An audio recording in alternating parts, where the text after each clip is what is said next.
नमस्कार.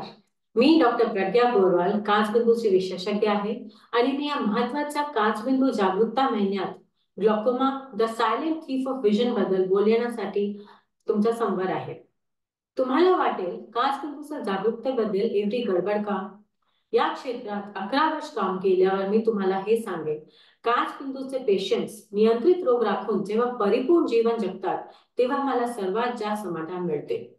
काचबिंदू हे प्रगतिशील रोग आहे. हे अपरिवर्तनीय असले तरी आम्ही ते अगदी सुरुवातीच्या वेळी शोधू करून त्याचे योग्य औषधे आणि ट्रीटमेंट करू शकतो. ऑप्टिक नर्व आणि दृष्टी खराब होण्याच्या पूर्वी हे आपली दृष्टी संरक्षित ठेवण्यास मदत करते. जेव्हा पेशंट्स माझ्याकडे प्रगत काचबिंदूसह येतात, तेव्हा त्याचे ऑप्टिक नर्व आधीच नुकसान झालेले असतात, ज्यामुळे अपरिवर्तनीय दृष्टी नष्ट होते. अशा वेळी आपण आपली उरलेली दृष्टी जपण्यावरच केंद्रित करू शकतो. तर काचबिंदूसाठी कोणाला तपासण्याची गरज आहे? 1.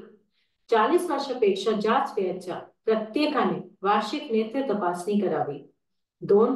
काचबिंदूचा कौटुंबिक इतिहास असलेल्या लोकांना काचबिंदू विशेषज्ञाची सल्ला घेणे आवश्यक आहे. 3. डायबिटीजच्या लोकांना जास्त धोका असते. 4. दीर्घकालीन स्टेरॉइड उपचार असलेल्यांना काचबिंदूसाठी निरीक्षण केले पाहिजे. या चोराचे काही नुकसान होण्यापूर्वीच त्याला पकडेन हाच माझा मंत्र आहे. आपल्या दृष्टीचं रक्षण करण्यासाठी आणि काचबिंदूचं लवकर निदान आणि प्रभावी व्यवस्थापन करण्यासाठी एकत्र काम करूया. धन्यवाद.